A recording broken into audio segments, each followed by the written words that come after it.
And once we've determined what our values are, if we say that family is our first value and work is our second value and our third value is being a really good friend, then open up your calendar or open it up on your phone and ask yourself, is this where my time commitments are better aligning? And so I'm hearing you both say something very similar, which is the external opinion on what it means to have it all is nowhere near as important, as necessary, or as validating as your own internal desire to define that based in what is most important to you. And then are you living those values day in and day out? Another thing that I live by is, are you living or existing?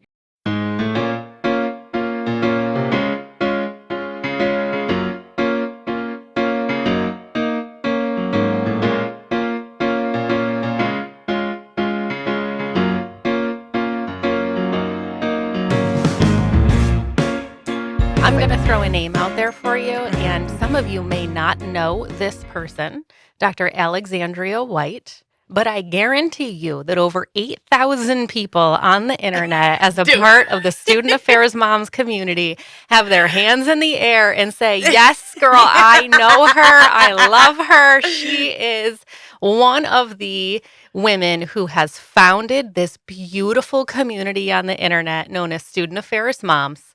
It is all things moms, relationship, higher ed, life, love, everything you can possibly imagine with the most wonderful group of human beings you will ever find on the internet. And so I am so happy to introduce you today to Dr. Alexandria White, who's going to be with us to talk about all things mom, entrepreneur, badass woman. How do we do it all, keep it all, maintain it all? And how do we still be really tired, but still keep doing it? Because we are survive, thrive. Tired. Yeah. That's survive, awesome. Thrive. What are all those words of all those little theories there? Oh, I love it. Yes. So we are can't wait. so happy, Dr. Alexandria White, that you are with us today. Thank you for being here. Welcome. Been a long time coming. I'm so excited. I'm so excited. I just love the energy from listening to your podcast. Aw. Amazing energy. Thank transfers. you. Thank you so much. You know something about amazing energy, so we take that as a massive compliment. Girl, listen, I've been following your journey, Something Fierce. Oh, yeah. When you started, when you came on before we even started the podcast, you said, so where are you located today? And I take note of the word today because she's Right. like, right now I'm in Mississippi, which does not mean that's where she's going to be for the rest of the week. Like she is all going to be all over the place. She's even going to be in Buffalo this summer at the University of Buffalo. Working or speaking or what? Her book debut. Yes. Stop. Are we going? 100%. Oh, great. Yeah, Great. absolutely. Great. Are we going to dinner with her? Absolutely. Yeah. So we're going to take you to dinner. You got plans. Perfect. You Let's got take her to plans. our favorite consignment shop with the bird. Oh, yeah. She'll love that too. She'll love that too. I love it. She'll love it. So we're so happy to dive in with you today. Can I call you Alexandria? Do you like Alex? Dr. White, what do you like? Alex. My mother only said Alexandria. I was in trouble. So Oh, okay. Okay. Okay, got it. Yep, Alex. We're going with Alex. Okay. I love that. it. Great. So when I sort of dove into your story a little bit, what was clear to me is that you are a woman of strength, resilience, consistently pushing yourself to the limit and trying to redefine the boundaries of what you are going to be. So I would love if you told us a little bit about yourself as a mom, as an entrepreneur, as someone who holds a pretty high position in your organization. Like, tell us who you are. How do you identify as a person? To me, at the core of me, I am just a little Black girl from the South Side of Chicago. I grew up in humble beginnings. I have 5 brothers, 1 sister. My parents were blue-collar workers. Neither one of them had a college education. Neither of my grandmothers had a college education or a high school education. So I always knew that I was a little different. And so I do a lot of things being scared and being brave at the same time. So that is my mantra Mm. for my life. Um, I've been a lot of first, but a lot what comes with that is being scared. Mm. But I have to do it anyway. I want to break generational curses. I want to help mothers. I want to see more mompreneurs and Mm. mothers.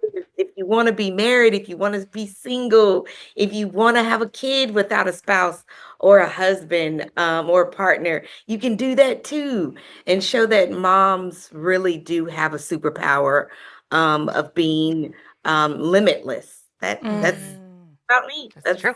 Yes, God, I love that so much. It is so true in everything that I have read about you, right? And I keep coming back. This Sam's community. We have to talk about this Sam's community. So tell us how you started the idea or the concept of building this Sam's Mom community. It was so grassroots. I was working at an institution. I was the only mom in the whole department. And if you know anything Really? about, yes, um, Wow. it was amazing. And I lived on campus. So I worked in housing, and I was the only mother in my whole division with other housing people. I lived on campus, and I said, this is higher education. They have to have something for mothers. Right. We have something for students that are mothers. I Uh-huh. know professionals have something for. So I went to all the major higher education, um, websites, NASPA, ACPA, Mm-hmm. um, Lakuho, everything. Mm-hmm. And I could not find a space for mothers to talk about being in higher ed. And Wow. I lived on campus. I was the mother who was dragging her child to all the after hours programs, That's and right. we're eating in the food court. That's right. And next thing, that's how it was. That is literally Wow. how I started it. Is I needed a community to talk about balancing motherhood, Mm-hmm. working in higher education. Mm-hmm. Wow. I love Yeah. that. Wow. Well, I share a similar story. I was living in the res hall and pregnant when I See? was a resident director. See? So, I mean, I ended up moving out, but I didn't full blown have the kid living there. I didn't do that, but I relate very, very Yeah. strongly. Yeah. Mm-hmm. So do 8,000 other people who Yeah. are part of this Very, community. very, which is very much. so Yeah. incredible. But here's what's fascinating to me about that. So you had to really strongly identify with your role as a mother and with your role as a student affairs professional to then even notice that there was a gap in Mhm. those two areas. Mhm. Because I was not a mother when I was in the residence halls. Right. I was a mother later on in my student affairs journey. Mhm. But I know that when I found this community, there's something so special about the bridging together of the mom role Mhm. with the really unique qualities of women who belong and are the heart of student affairs. Mhm. So it's so interesting to me that you noticed those two identities for yourself and then said there isn't a space for us. Mhm. Let me create one, Mm. right? Mhm. Mhm. Yeah, it's very cool. And so Go ahead, go ahead. no, It's no. just, it gives me chills when you say it like that. So Mhm. yes, Mhm. and Yeah. it makes me emotional because it was tough days being a higher ed person, student affairs, and being a mom. It was Oh, some. tough days. I mean, I Oh. remember my daughter. So, quick story. Sorry to bring it back to me, but it gives me chills to think about it because when I did leave, I went to a different institution and raised my daughter, bringing her because I went into student activities. So, guess what? After hours, Oh, I was planning the activities, and guess who had to come with me because I was working and I didn't have childcare. So she had to come with me while I was instilling the activities for the students. So she was right along with me when the concerts were going on, when the students were, at the carnivals. And I mean, she grew up right alongside doing all it. She grew up at the college. Yeah. Yeah. That's what happened. Yeah. And she loved it. And I loved it. But it was hard. It was hard. And, balancing that and figuring out how to still be a mom and still maintain her, not exposing her to college life as a 3-year-old, but still being a mom to her and putting her being able to put her to bed as a mom, things like that. That was tough. And how would I balance that, but still being really good at my job at the, that kind of stuff. Yeah. Yeah. You say the word. Oh, no, go ahead, Alex. Talk about the great things sometimes of having our kids on campus and the RAs know them and they're eating out, they're at all the right. I tell this story because it was so impactful. So we have some housing people, your housing. I lived on campus. That means I also was responsible for conduct, right? Responsible for conduct. And I was also responsible for family housing. And so I often had to sanction parents, right? I had to sanction parents that were students. And those parents had children. And those children went to school with my daughter. My daughter was sometimes the subject of bullying because your mom got my mom in trouble. And that is when I saw the intersection of being a mom, being a professional, living on campus. And that is when I said, I have to have community because those children were mad at my daughter because they knew who I was. That's next level. Oh yeah. So that was a downside. That was a difficult time for a child to have to bring their mother's work to school with them. Yeah. Oh, that's hard. For me, it's touching upon this topic of balance, right? Oh, In this episode, we want to talk about basically how do you have it all? Should you have it all?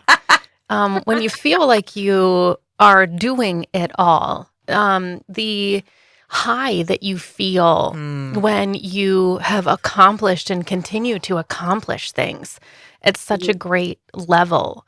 And being a part of the Sam's community for me, in the variety of topics and things that people talk about, one of my favorite parts is that it shows the vulnerability of women who are doing and managing so much and yet still have the vulnerability, the ability to be able to say, I'm not doing okay right now. This isn't really going well, right?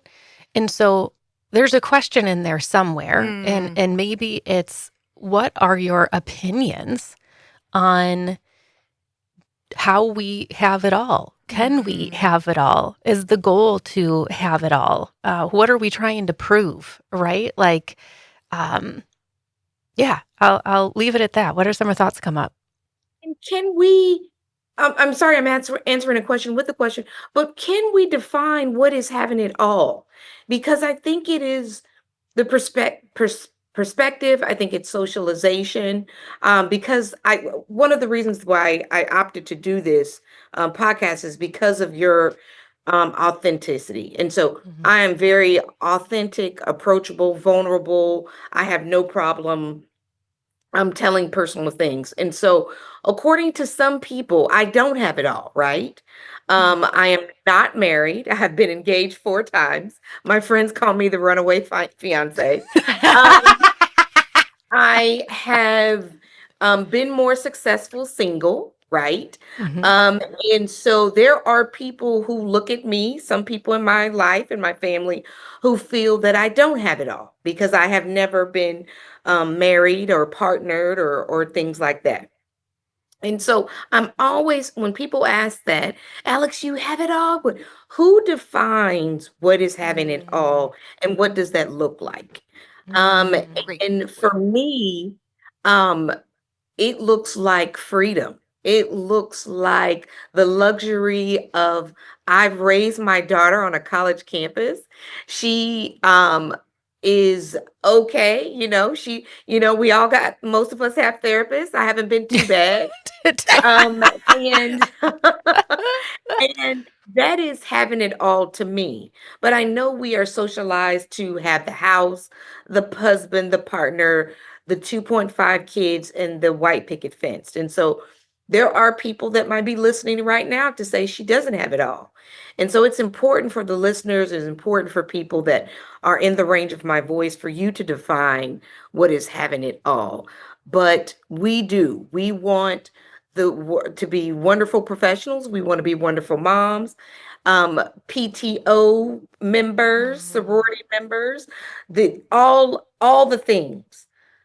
But it's Yep. time for us to define what's having it all. So And that's this is my where I leave the podcast and you two just take over from That's- here because that's you hilarious. are singing Rebecca's She full She on. basically just did the entire next episode. Yeah, absolutely. And And- she does speak my language. Yes, she does. She speaks we are soulmates. Yeah, that's Yep. all right. Have a Yep. great Yep. year, guys. Yep. See Yep. you later. Oh, Alex. But what I hear you saying is so beautiful. It is, and Rebecca terms this in terms of values. We have to Okay. get right with what our values are and where we want to be spending our time. And then once we've determined what our values are, if we say that family is our first value and work is our second value and our third value is being a really good friend, then open up your calendar or open it up on your phone and ask yourself, is this where my time commitments are better aligning? And so I'm hearing you both say something very similar, which is the external opinion on what it means to have it all is nowhere near as important, as necessary, or as validating as your own internal desire to define that based in what is most important to you. And then are you living those values day in and day out? Yeah. all another thing that I live by is, are you living or existing? And my values, of course, have changed. What's my This is the year of Erin just Stop. having it Stop. slap. Are you available after the podcast? It's like a salmon on either side of her face. Are you living or existing? Uh-huh. Oh, Yeah. Yep. I don't love that question. You're right. And it's not because I don't like the question. It's because I don't love how I feel Right. when you ask the question. Keep going, Alex. Keep going. Keep going. You're an idiot. Ask her some more. You're an idiot. I'm really enjoying this. I bet you going. are. Keep going. I bet you are.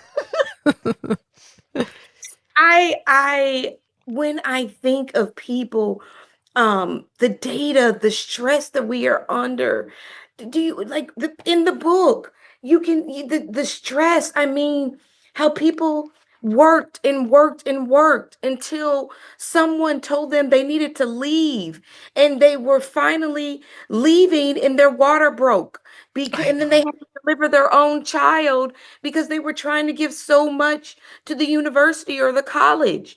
We had someone who had a miscarriage at a higher ed conference, and she was more concerned about the students. And Absolutely not. I cannot. yeah, know. and so where does that come from, people? I know. Where have you seen that work life and having it all is Mm-mm. putting us second or third or fourth down the list? And it's that values center Mhm. that you have got to talk about. And Mhm. this book is just the epitome of everybody telling their story and how their values were seen or are now more visible. And that what makes me smile about this book. Mm, We yes. told the people this is not going to be academic. Maybe our next book is going to be academic. We want you to use profanity. We want you can be graphic. You can use your ghost name. We don't care. We know Yeah. people have jobs. And Mhm. that's why this book is such a gem and a passion project, because people were authentic, Mm. just as you all are authentic friends and professionals. So Mm. that's Yeah. what it means to me. Yeah. I Mm. love that. I love that. I couldn't agree more. So I'm going to hold up the book so you guys can see it. The Magic of Sam's Student Affairs Moms. Um, I got mine on Amazon. I read it. I cried. I Oh, yeah. laughed. I Oh, yeah. related. I over-identified. Mm. This book here, every single page of it is just this beautiful compilation of what it means to be beautifully human in the identities of moms and professionals at the Oh, same yeah. time. And I would venture to say that there's something uniquely profound about a student affairs mom Mhm. compared to a mom who works at Xerox Mm. or a mom who works at some other, maybe Xerox is the only idea that came to my mind, but I don't know why. Is Xerox even in business? I don't know. Wegmans. Wegmans, Yeah, it doesn't really matter. Walmart, It doesn't really matter. corporate versus Yeah, right. It could be anything. It could be at institutions, Starbucks. It doesn't hospitals, even matter. I know. um, Xerox? Xerox? Kodak. What do they even do with Xerox? Paper? I Is- can't. does I that can't. still exist? Kodak? Anyone Kodak? I can't. So, Yeah. but there's something so uniquely beautiful about a student affairs moms, and it got to me with the story that you just told about the woman who had the miscarriage at the conference. Mhm. There is this innate sense of giving and empathy Oh, and people pleasing, and mhm. you are not enough unless you have drained yourself entirely for the lives of others, that comes from professions associated with student affairs. Oh, I yeah. fell into student affairs completely randomly. So did I. Someone was in my counseling master's program. Mhm. She was a resident director. She lived for free. I thought I wanted to live for free. A job became open. I lived for free. The job became open because I got a promotion. She took my job. That's how we became friends. Anyway, That's exactly how it happened. so this random experience happens where I'm now in student affairs, but then the more I lived student affairs, the more I felt at odds with, I don't want to identify as someone who lives, eats, breathes, and does everything for everyone all of the time, because I found that that was exhausting Mhm. and I had no sense of self left, right? And so when I go back into these spaces, I have a keynote presentation I give on burnout where I talk about the system associated with burnout, not the person associated with burnout. And it's in higher education environments, and how higher ed, in a lot of ways, the system itself does not have safeguards in place to keep people, specifically student affairs moms, Yeah. from bleeding out and from just giving and giving and giving. Mhm. And my question then becomes, as a mom who's trying to have it all, a mom in student affairs, a mom who works at Xerox, whatever, Mhm. how do you find that balance? How do you find that boundary that says, I love what I'm doing and what I'm giving to others, but at the same time, I don't want to over give to the point where I have nothing left Mhm. anymore? Mhm. That tiredness. How do you find that? One, yes, I work in student affairs, but I also do some consulting, and I am all about semantics. And so when I'm coaching or when I'm presenting, I no longer use work-life balance. I actually use integration or harmony. Because I am promoting the cause that in student affairs, you can get another job. I promise you. Mm, Institutions, they're not going anywhere. but you never get a chance to have a 3-year-old or a 4-year-old at that specific time That's in right. their life. That's right. And work-life integration for me is understanding, once again, those values. Mm-hmm. Work-life integration for me is understanding that it is okay to outsource your life. And we'll talk a little bit about that. Work-life integration for me is understanding who is your people. Who are my people? Mhm. For the outsourcing, I used to be I got it, I got it, I got it. It Mm. comes from trauma. It comes from growing up when not having things. And so my trauma response, of course, this is from therapy, is that I had it together, Mm. right? Um, and so Now I here's have my learned. response. Yeah, now you're triggering Rebecca. That's fine. You're just hitting us both Yep. with the 1-2. How's that Woo, salmon woo, feel over there? woo, woo. You clown. Do. Now she gave you the salmon. Okay. I'm back in. Okay. It- Mhm. Therapy. So work-life integration. I'm outsourcing my life. If I'm able to have someone bring food, doesn't mean that I'm any less of a mom. If I have someone that I take my clothes to because I don't want to spend all day Saturday and Sunday washing my clothes, Yeah. to a fluff and fold service, I Yeah. can. If it's not in the budget, I totally understand. I'm Mhm. outsourcing my life. If I have to call my best friend and say, "Can you come and pick up your godson, Mhm. goddaughter for just 2 or 3 hours?" That's Mhm. out life. Mhm. Next, who are your people? Mhm. We are so keen on, I don't want people in my business. Mhm. I don't want to seem weak. And oh, I got it. Find your authentic people. Mhm. My authentic people, some of them I have never met. They're literally in the Facebook group. Mm. I literally read their answers and like, she always gives good answers. That's right. Your people do not have to be your neighbors or in your office. I Yeah. have some virtual friends I have never met, and That's they cool. are Yeah. wonderful. Yeah. Um, when you think of this work-life integration or harmony, outsource if you can. Mm. Find the people that you can, Mm. and of course, give some grace because Mhm. I'm studying um perimenopause. I don't know if anybody watched the Stop it. Yes. Stop it. Me Yeah. too. I'm looking at all the mothers. Oh, really quick. You all should read this. It's Yep. called Love Why it. We Keep Sleep Okay, done. by Women's New Midlife Crisis Yep. by Ada Calhoun. Okay, You done. have to Okay, read write it this. down. Well, let me take a picture of Yeah, that. yeah. I'd take a picture. Just smile. That. Yep, love slide. it. There it is. That's Yep, our- okay, that's our- got it. that's Yep, our new yep, morning this- recap. Yeah, 100%. Morning recap. What'd you read last night? Yeah. Oh. I know we're talking about moms, but I got to talk about all women Oh. and what we're going through. We are going through it. We got the menopause. We got the menopause fan over here. It's turned on. Scott had to bring the menopause fan in I here. know. We can't handle it. I know, it gets too It's much. too hot. I know. I told my partner, I said, you listen to me. If I wake up and that fan is not on again, You're dead. you will not be You will. alive to You see will another die. day. Yeah. Don't. I am a sweat bucket over here. Do you see what's happening to me? Take my temperature right now. Yeah. It's got to be 110. And if you judge me, you will also die. That's right. That's right. Keep your mouth shut. I will smother you with this pillow if that fan is not on. Girl, I know it. I get it. I get it. I get it. Is that what that book is about?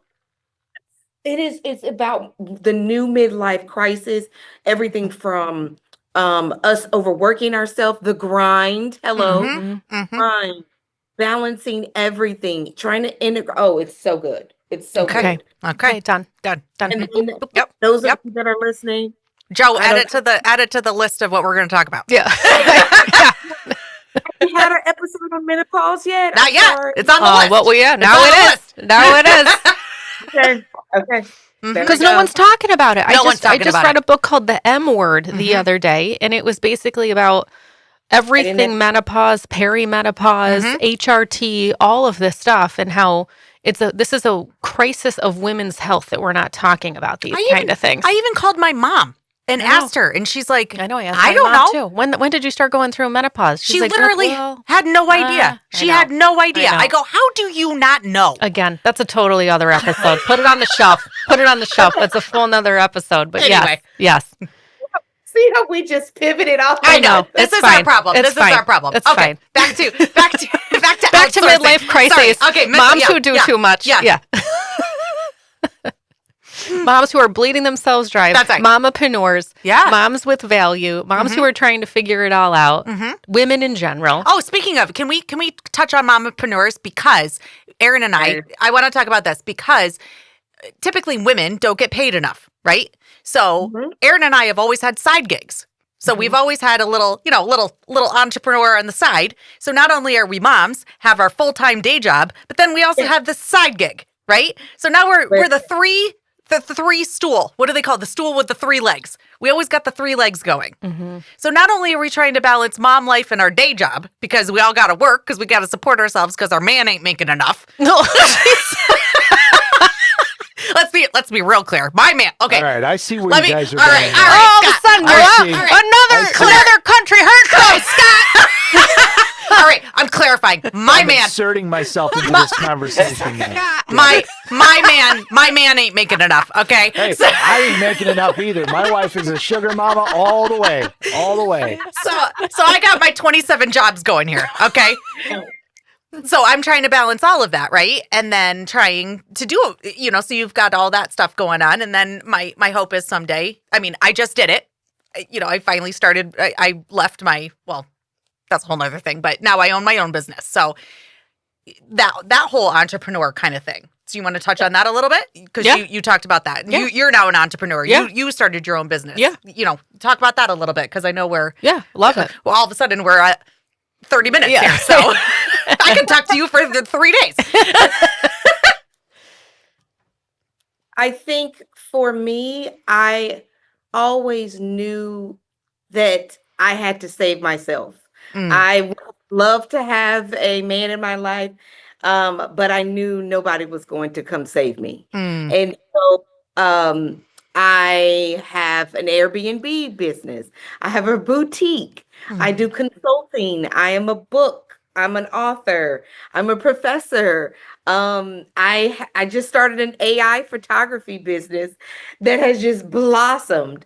But I always knew that I had to have multiple streams of income because I felt no one was ever going to save me. I never wanted to date a guy because he had money, because if I don't like you, I don't want to be with you. Yeah, you don't want to feel Right. forced Right. or, like you have to stay with them just cuz. Yeah. Out of my four engagements, that one of them was, and I was like, because he was like, "Oh, I'm going to take care of you. You're going to be a stay-at-home mom," and that freaked me out. I was like, I don't want to be a stay-at-home mom. I would have nothing against stay-at-home moms, but that's not my jam. Yeah. But being an entrepreneur, oh my goodness, my daughter has helped do orders. I did a whole nother podcast about being a mompreneur, but I knew I always had to have something else coming in for me and my daughters. Oh, and I also got custody of my brother. So so that's another intersectionality. I went from a single mom to having custody of 2 teenage boys. And so all of that, I had to have multiple streams of income. And I was always doing something, selling something. Everything from Mary Kay to I don't know what else I sold, but it was because of I never wanted to rely on anyone. Trauma response, but in a different way, or that I ever had to be with someone because I couldn't maintain my own lifestyle.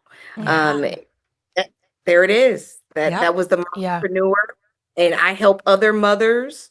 Any questions that you need about being a mommypreneur, I'm open to it. But that was the foundation of it. And everything that I do, I love. Yeah. Yeah. I was just going to say that. That was exactly what I was going to say. So what I love now about the life I've created, which is multiple different identities coming together. I'm able to be a mom. I'm able to be an entrepreneur. I'm able to teach college classes. I'm able to help friends when they need it. I love every single thing I'm doing. Mhm. Not one thing that I am doing during the day feels like work to me. Right. And so, what that brings up for me is there's a sense of identity that we are women who are multifaceted. And I think, this midlife crisis might be about coming to terms with the fact that we have multiple different goals, hopes, dreams, desires of who we are as passionate, creative, loving women. Mhm. And we're finally, for one of the first times in history, Mhm. at a financial place, at a freedom place. So we still got some ways to go. Don't get me wrong here, Yes. right? Yes. Where we're able to embrace some of what makes us uniquely us. Yeah. And if we look at that sort of on this continuum of I'm overcompensating because you're the kid who was never allowed to have soda when you were growing up, so now you drink 4 bottles a day, right? Versus the scarcity of I'm too scared Yeah. to branch out and to change what it means. Yeah. I feel so blessed to have found the sweet spot in my own life Yeah. of where I'm able to sort of manage what I love, what I want to be doing. Yeah. Still, that doesn't mean I don't feel guilt, right? Yeah. It doesn't mean I still don't feel sometimes like I'm not winning in certain categories. Typically, mom is what triggers for me Uh-huh. is my kiddo needs a little bit more support. Mm-hmm. And sometimes that's really hard for me. Mm-hmm. And so there's some times where I don't feel like I'm nailing it in that particular area, Mhm, right? mhm. But for the most part, most days out of the year, I Mhm. feel like I found this sweet spot Mhm. of where I want to be. Mm-hmm. And I had to rein it in from doing the kid who never received any soda, right? Yeah. Like that level. Mhm. I had to rein it in to be where I am at today. And that process was difficult for me. I had to undo some trauma Yeah. associated with why I was overdoing all of those things. Yeah. So I'm curious how many of the listeners can relate with that and where they are. If we think of it of a continuum of scared and Scarcity. fearful, Yeah. scared and fearful about not knowing what to do, Mhm. all the way to overabundance of doing it all. Mhm. Where are you Yeah. on that continuum? on that. Mm-hmm. I also tell people when they talk about mommy guilt or I'm not doing this in this department, is it's a little bit of our ego in there. There's some Sure. ego in there Hmm. that, oh my goodness, I've got to be doing this. I should be doing this. My kids should be looking like this, eating like this, being in this many extracurricular activities. There's some ego associated with that guilt. Yep. And where is that placed? Were you told that from the neighborhood or the other mothers or family members? Some of that has to do with ego and understanding that we have to let it go. Mhm. And I love Mel Robbins to let them theory, Let That's them. right. Let Mhm. them.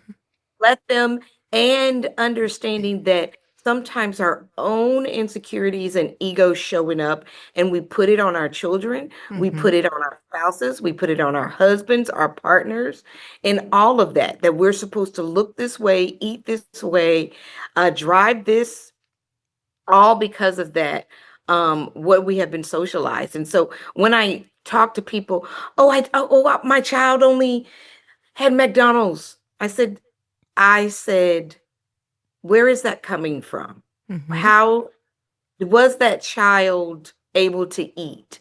Right. One of my favorite quotes, Theodore Roosevelt, yes. Comparison is the thief of joy. Mhm. And we do that a lot. Mhm. We do that a lot, which adds to our mommy guilt, which Mhm. adds to our not doing enough.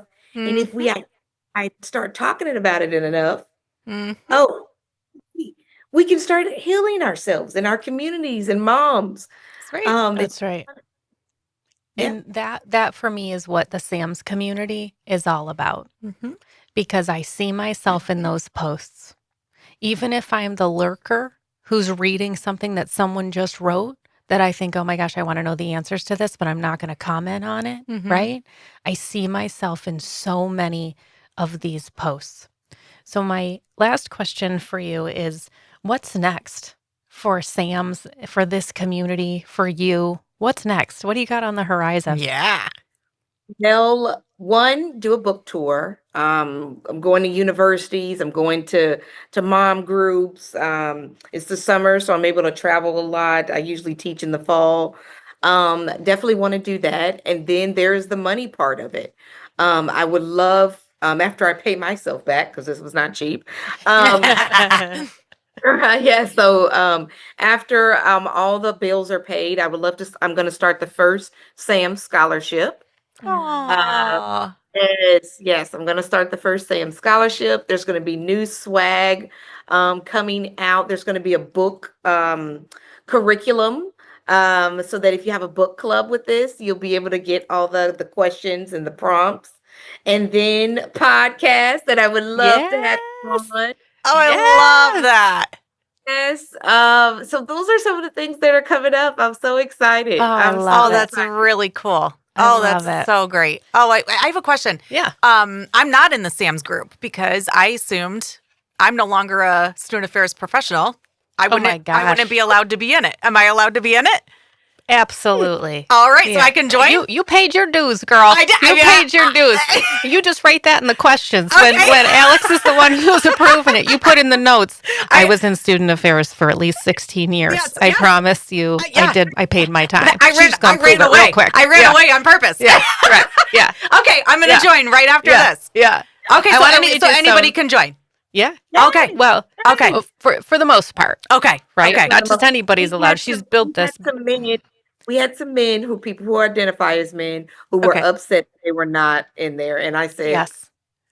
sorry. What you did. Well, they're not a what mom. you did. No, what you did was beautiful. You took it to the community. I Okay. did. She said, "You I- guys, there are some Yep. individuals who would like to be a part of this community. I'd like to pull you all to get your opinions." I read every one of those comments. Every my single God. one of those comments. Oh, you Right? And did the all answer the- was, "I'm sorry. Please start your own community. For We dads. want that for you. Yeah. We love that for you. It's a student affair mom. This is our community. Yeah. You're very protective." Yeah. I just want to read you some quick facts before we Close it. close out this episode. Okay. Quick facts about Sam's. Community size, over 8,000 members on Facebook.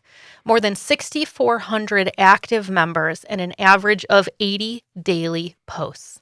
The average range is between 35 and 44. You better get in there quick I because know. you're about to get aged out of that demographic. Wow. You old biddy. Wow. Well, The top city, New York City, followed by Chicago, has the largest concentration of Sam's members. There is representation from all 50 states in the Sam's Facebook community. And Sam's includes members from around the world, including Canada, the United Kingdom, Qatar, Qatar. thank you, Qatar, Panama, Australia, Jamaica, Singapore, the Bahamas, and South Africa. wow.